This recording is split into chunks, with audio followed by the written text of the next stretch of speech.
بسم الله الرحمن الرحيم ولقد أخذناهم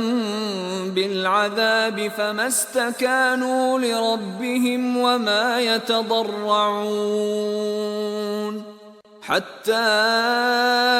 إذا فتحنا عليهم بابا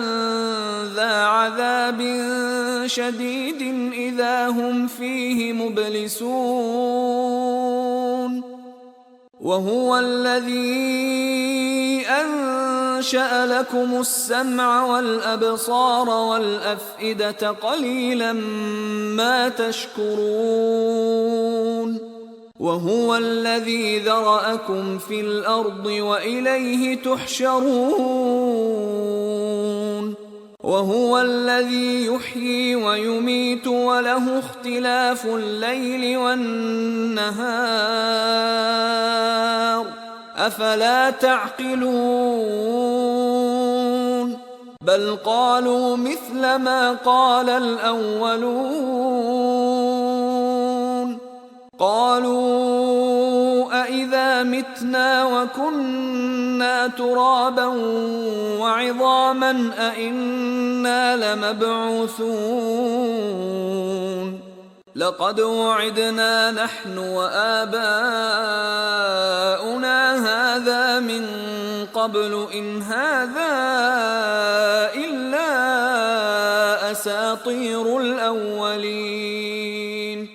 قل لمن الأرض ومن فيها إن كنتم تعلمون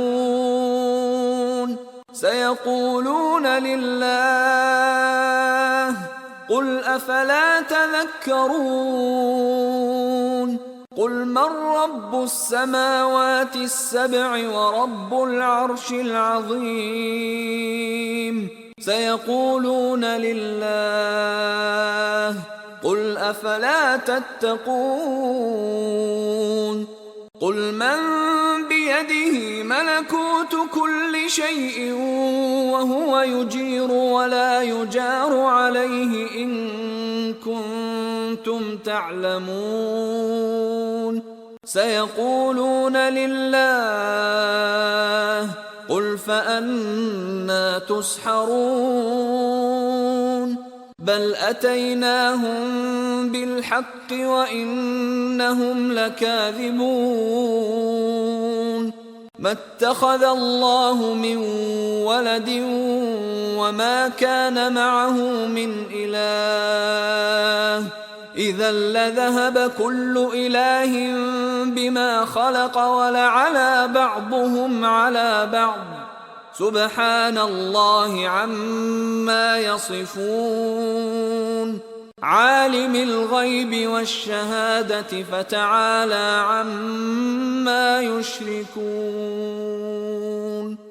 قل رب إما تريني ما يوعدون